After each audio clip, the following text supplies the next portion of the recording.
गेलोगे मजर गेलोगे music by बढ़ गेलोगे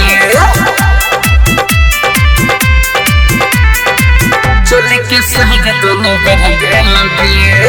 छौरी जवानी तोर मजर गेलोगे चोली के साइज से हो बढ़ गेलोगे बेसी नहीं बोल छौरा फिर दे बोलो नहीं तो अभी ये सब तो कल कंट्रोल हेगे छौरी जवानी तोर मजर गेलोगे चोली के साइज से हो बढ़ गेलोगे बेसी नहीं बोल छौरा फिर दे बोलो नहीं तो अभी ये सब तो कल कंट्रोल सुन छौरी जवानी तोर मजर गेलोगे चोली के साइज दोनों बढ़ गेलोगे कल्ला पर मसाला पीस देबो बढ़ गेलोगे डीजे बादल राज बढ़ गेलोगे छौरी जवानी तोर मजर गेलोगे चोली के साइज दोनों बढ़ गेलोगे भरल जवानी में के छौरी बढ़ल छौ खूबसूरती जुबान का छोड़ बुढ़वा के उठल छै के फुर्ती हम की करिए उठल छै के फुर्ती हमर जवानी पर छौरा हिले राजधानी कहै छियो साच बतिया लेना तोरे मानी छौरी जवानी तोर मजर गेलोगे चोली के साइज तो बढ़ गेलोगे बेसी नहीं बोल छौरा फिर दे बोलो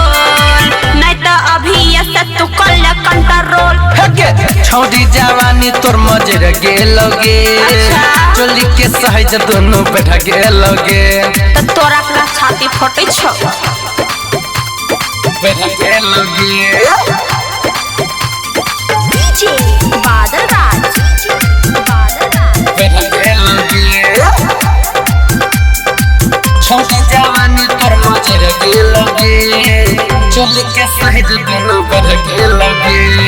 राइटर धनी देख के तोरा गेलो पागलाई और मुजला के छौरी से हो नहीं छै सुनावाई दवाई खा ले से हो नहीं छै सुनावाई कहै छौ लक्ष्मीता पीछा पड़ल छै बेकार हमर जवानी पर छौरा लाखो छै बीमार छौरी जवानी तोर मजर गेलोगे चोली के साइज से हो बढ़ गेलोगे बेसी नहीं बोल छौरा फिर दे बोलो